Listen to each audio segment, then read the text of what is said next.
ভারতের ৪৯টি গণমাধ্যমে বাংলাদেশ নিয়ে ভুয়া খবর প্রচার।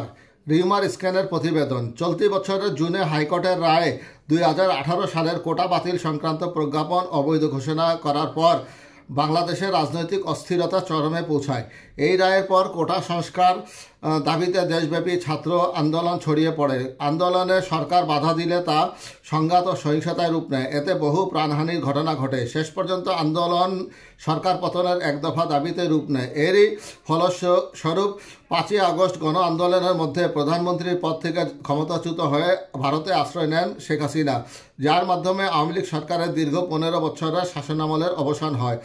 সরকার পতনের পরও সারা দেশে সংঘর্ষ, হত্যাকাণ্ড, ভাঙচুর ও লুটপাটের ঘটনা ঘটে। এরই মধ্যেই ৮ই আগস্ট ডক্টর মোহাম্মদ ইউনূসের নেতৃত্বাধীন অন্তর্বর্তীকালীন সরকার গঠিত হয়। এই অভ্যন্তরীণ অস্থিরতা বাংলাদেশের সীমানা ছাড়িয়ে ভারতে ব্যাপক প্রতিক্রিয়ার জন্ম দেয়। আওয়ামী লীগ সরকার পতনের পর ভারতীয় গণমাধ্যমগুলোতে বাংলাদেশের বিষয় নিয়ে ছড়ানো হচ্ছে একের পর এক গুজব।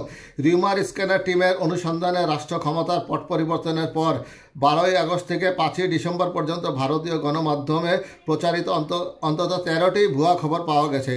এমন ভুয়া খবর প্রচারের তালিকায় ভারতের অন্তত ৪৯টি গণমাধ্যমের নাম উঠে এসেছে। এর মধ্যে রিপাবলিক বাংলা সর্বাধিক ৫টি গুজব প্রচার করেছে। পরবর্তী অবস্থানে রয়েছেন হিন্দুস্তান টাইমস, জি নিউজ ও লাইভ মিন্ট, যারা প্রত্যেকে অন্তত ৩টি করে গুজব প্রকাশ করেছে। এছাড়া রিপাবলিক ইন্ডিয়া টুডে, এবিপি, আনন্দ ও আজ তক অন্তত ২টি করে গুজব প্রচার করেছে। বাকি ৪১টি গণমাধ্যম অন্তত ১টি করে গুজব প্রচার করেছে।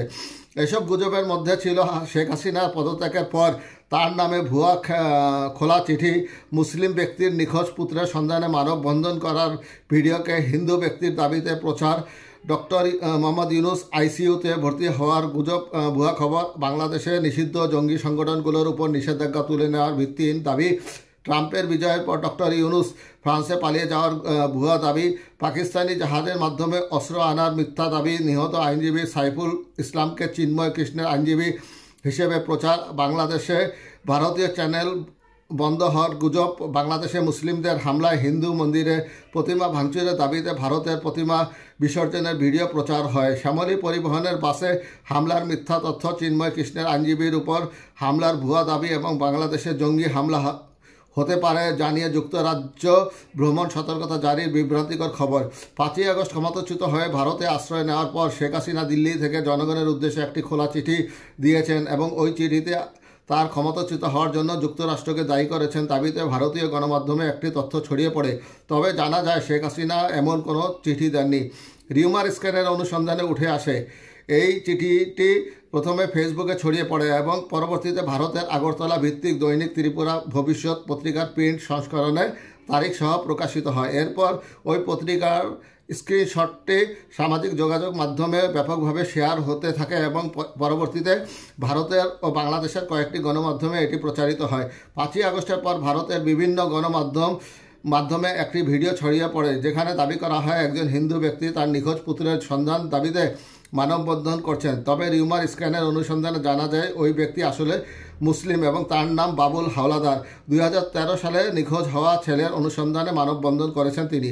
শেখ হাসিনা ক্ষমতা হারানোর পর ৮ই আগস্ট ডক্টর মোহাম্মদ ইউনূসকে প্রধান উপদেষ্টা করে অন্তর্বর্তীকালীন সরকার গঠন হয়। ভারতীয় গণমাধ্যমে দাবি করে অন্তর্বর্তীকালীন সরকারের প্রধান উপদেষ্টা ডক্টর ইউনূস অসুস্থ হয়ে আইসিইউতে ভর্তি হয়েছেন। এই দাবির সঙ্গে একটি হাসপাতালে চিকিৎসাধীন ব্যক্তির ছবিও প্রকাশিত হয়। তবে রিউমার স্ক্যানের অনুসন্ধানে জানা যায় ছবিটি ডক্টর ইউনূসের নয়।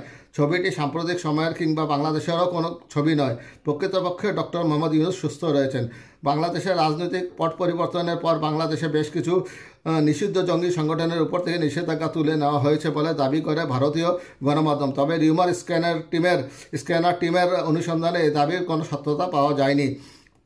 কোনো প্রকার নির্ভরযোগ্য তথ্য ও প্রমাণ ছাড়া ভারতীয় গণমাধ্যমে এই মিথ্যা দাবি প্রচারিত হয়। ৫ই নভেম্বর যুক্তরাষ্ট্রের ৪৭তম রাষ্ট্রপতি নির্বাচনে রিপাবলিকান প্রার্থী ডোনাল্ড ট্রাম্প বিজয়ী হন। ট্রাম্পের বিজয়ের পর ভারতীয় গণমাধ্যমে একটি দাবি ছড়িয়ে পড়ে যে ডক্টর মোহাম্মদ ইউনূস ফ্রান্সে পালিয়ে গেছেন। তবে রিউমার স্ক্যানারের অনুসন্ধানে জানা যায় এই দাবিও মিথ্যা। পালানোর প্রমাণ হিসেবে ব্যবহৃত বিমানের ছবিটি ৮ই আগস্ট ডক্টর ইউনূসের ফ্রান্স থেকে বাংলাদেশে ফেরার সময়ের। স্বাধীনতার পর গত ১৩ই নভেম্বর প্রথমবারের মতো সরাসরি পাকিস্তানের করাচি থেকে কন্টেইনার বহনকারী একটি জাহাজ চট্টগ্রাম বন্দরে নোঙর করে। এ নিয়ে ভারতীয় গণমাধ্যমে দাবি করা হয় 1971 সালে মুক্তিযুদ্ধের সময় পাকিস্তানের সোয়াত নামের যে সামরিক জাহাজ চট্টগ্রাম বন্দরে অস্ত্র ও গোলাবারুদ নিয়ে এসেছিল, সেই জাহাজ আবারও চট্টগ্রাম বন্দরে পৌঁছেছে। আরও দাবি করা হয় ওই জাহাজে পাকিস্তান থেকে বাংলাদেশে অস্ত্র আনা হচ্ছে। তবে রিউমার স্ক্যানারের অনুসন্ধানে এসব দাবির কোনো সত্যতা পাওয়া যায়নি। জাহাজটির নাম এমভি ইন্ডিয়ান জিয়ান ফা ঝং। এটি একটি বাণিজ্যিক জাহাজ এবং এর মাধ্যমে শিল্পের কাঁচামাল ও ভোগ্যপণ্য আনা হয়েছে। এই ধরনের আরও অনেক গুজব এবং অসত্য খবর প্রচার করেছে ভারতের 49টি গণমাধ্যম।